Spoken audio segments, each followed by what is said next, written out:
ഈ പ്രത്യക്ഷപ്പെടലിലൂടെ അമ്മ സംസാരിച്ചത് അമ്മയിൽ ഒട്ടും വിശ്വാസമില്ലാതിരുന്ന ഒരു പ്രൊട്ടസ്റ്റന്റ് പാസ്റ്ററോടായിരുന്നു. ആ ദേവാലയത്തിലെ വികാരിയച്ഛൻ വലിയൊരു ലോഹത്തിൻ്റെ പെട്ടി സംഘടിപ്പിച്ച് പരിശുദ്ധ അമ്മയുടെ ഒരു ചിത്രവും ചേർത്ത് വെച്ച് അത് മൂടി വലിയ ഒരു കല്ലിൻ്റെ സൈഡിൽ കൊണ്ടുപോയി കുഴിച്ചിട്ടു.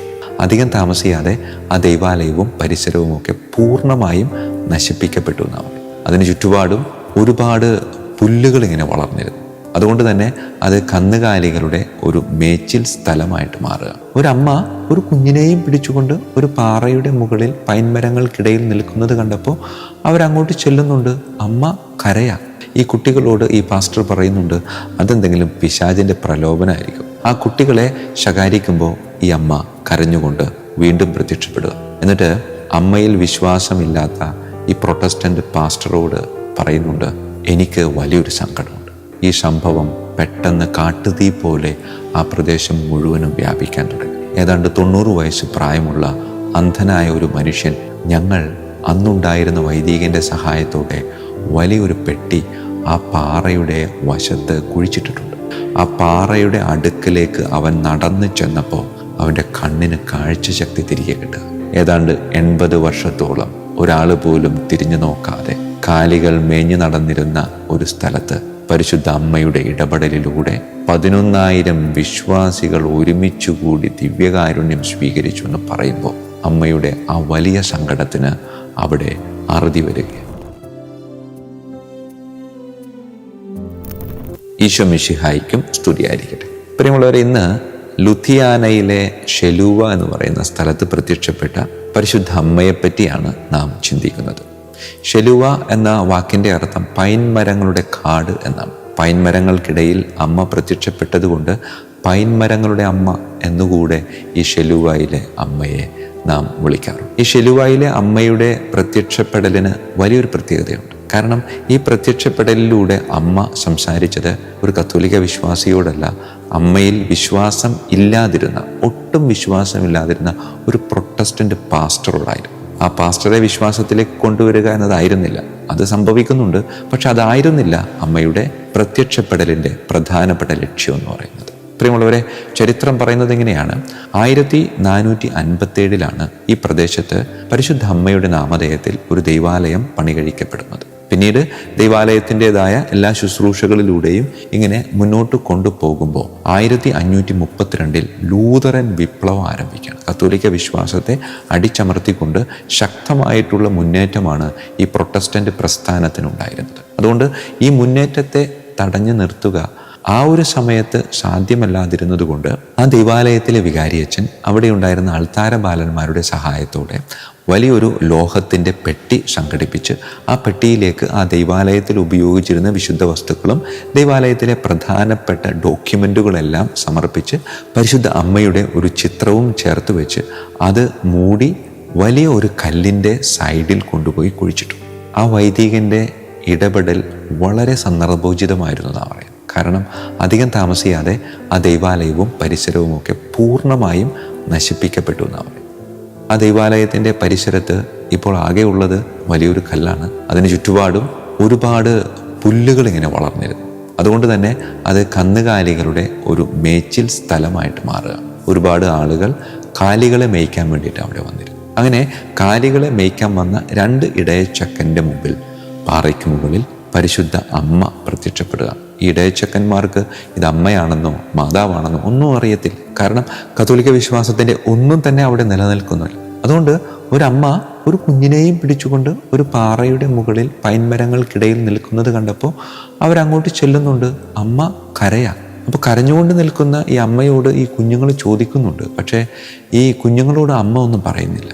അത് കണ്ടപ്പോൾ അവർ തൊട്ടടുത്തുണ്ടായിരുന്ന പാസ്റ്ററുടെ അടുക്കിലേക്ക് ചെന്നിട്ട് ഈ ഒരു കാര്യം പറഞ്ഞു. അപ്പോൾ പാസ്റ്ററും പാസ്റ്ററിൻ്റെ കൂടെയുള്ള കുറച്ച് പേരും കൂടെ ഈ കുട്ടികൾ ചൂണ്ടിക്കാണിച്ച സ്ഥലത്തേക്ക് വരികയും അവിടെ ഒന്നും കാണാത്തത് കൊണ്ട് ഈ കുട്ടികളോട് ഈ പാസ്റ്റർ പറയുന്നുണ്ട്, അതെന്തെങ്കിലും പിശാചിൻ്റെ പ്രലോഭനമായിരിക്കും, അത് നിങ്ങൾ മര്യാദക്ക് പ്രാർത്ഥിക്കാഞ്ഞിട്ടാണ് എന്നൊക്കെ പറഞ്ഞുകൊണ്ട് ആ കുട്ടികളെ ശകാരിക്കുമ്പോൾ ഈ അമ്മ കരഞ്ഞുകൊണ്ട് വീണ്ടും പ്രത്യക്ഷപ്പെടുക.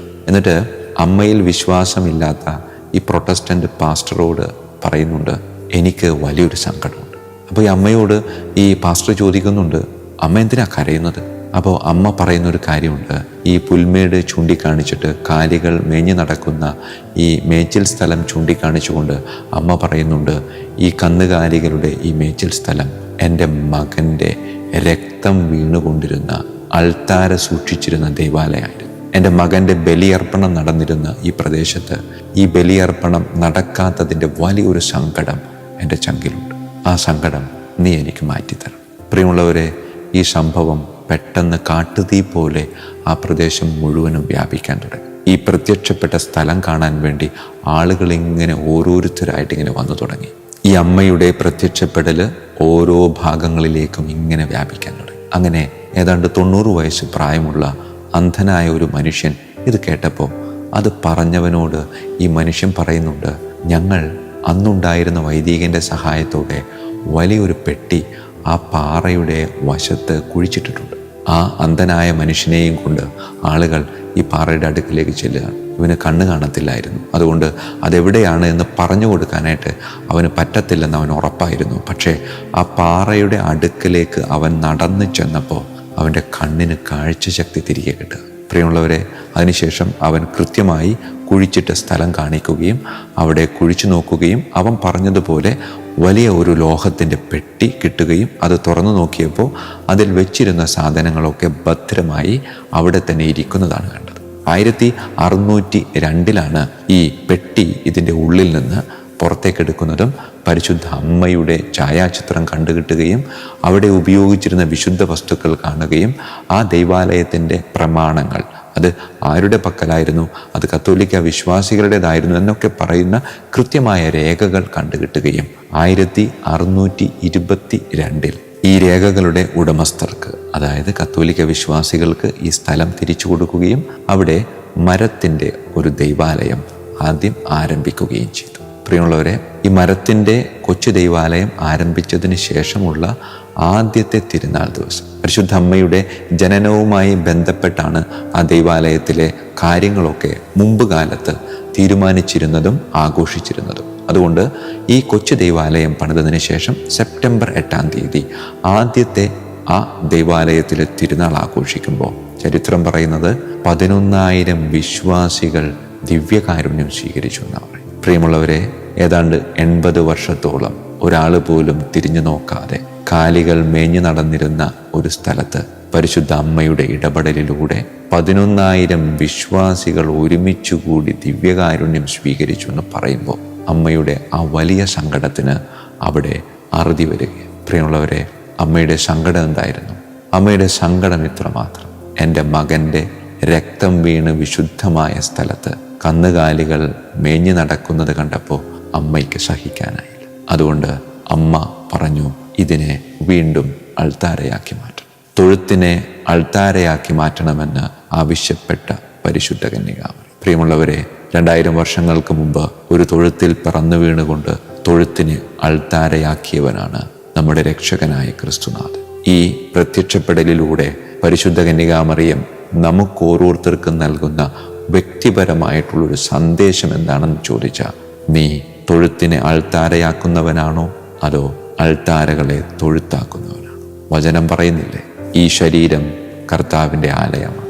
ഈ ശരീരം കർത്താവിൻ്റെ ആലയമാണെങ്കിൽ ഈ ശരീരത്തിൽ ഞാൻ പൊന്നുപോലെ കൊണ്ടു നടക്കുന്ന ഹൃദയം അത് കർത്താവിൻ്റെ അൾത്താരയാണ്. ആ അൾത്താരയിൽ ഞാൻ കർത്താവിനെയാണോ പ്രതിഷ്ഠിച്ചിട്ടുള്ളത് എങ്കിൽ ഇത് ദൈവാലയം. അല്ല എങ്കിൽ ഞാൻ ഈ അൾത്താരയെ തൊഴുത്താക്കി മാറ്റിയിരിക്കുക. പ്രിയമുള്ളവരെ, നമ്മുടെ ഓരോരുത്തരുടെയും വെല്ലുവിളിയും നമുക്ക് ഓരോരുത്തർക്കും ഈ ശിലുവായിലെ അമ്മ നമുക്ക് നൽകുന്ന വ്യക്തിപരമായിട്ടുള്ളൊരു സന്ദേശമാണ്.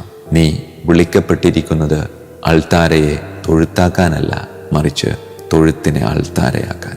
കരങ്ങൾ കൂപ്പാം, കണ്ണുകളടക്കാം, പ്രാർത്ഥിക്കാം. കാരുണ്യവാനായ കർത്താവേ, വചനത്തിൽ ഞാൻ ഇങ്ങനെ വായിക്കുന്നുണ്ട്, ഞാനിതാ നിന്റെ ഹൃദയ കവാടത്തിങ്കൽ മുട്ടി വിളിക്കും. എൻ്റെ വിളി കേട്ട് വാതിൽ തുറന്നു തരികയാണ് എങ്കിൽ ഞാൻ നിന്നോടുകൂടെ ഭക്ഷണത്തിനിരിക്കും. പ്രിയമുള്ളവരെ, കർത്താവ് യേശു മിശിഹ നമ്മുടെ ഹൃദയ കവാടത്തിൽ ഓരോ ദിവസവും മുട്ടി വിളിക്കുന്നു. എന്തിനാണെന്നറിയാം? എൻ്റെ ഹൃദയത്തിൻ്റെ അൾത്താരയിലെ സക്രാരിയിലേക്ക് അവന് കടന്നു വന്ന് അവിടെ വാസമുറപ്പിക്കാൻ.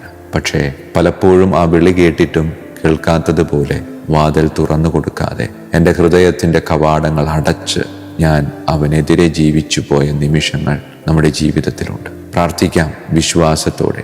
അവൻ ഒരിക്കലും നമ്മുടെ ഹൃദയ കവാടത്തിൻ്റെ മുന്നിൽ നിന്ന് നമ്മെ ഉപേക്ഷിച്ചു പോവില്ല, മറിച്ച് അവൻ കാത്തിരിപ്പില്ല. ഹൃദയം തുറക്കാം.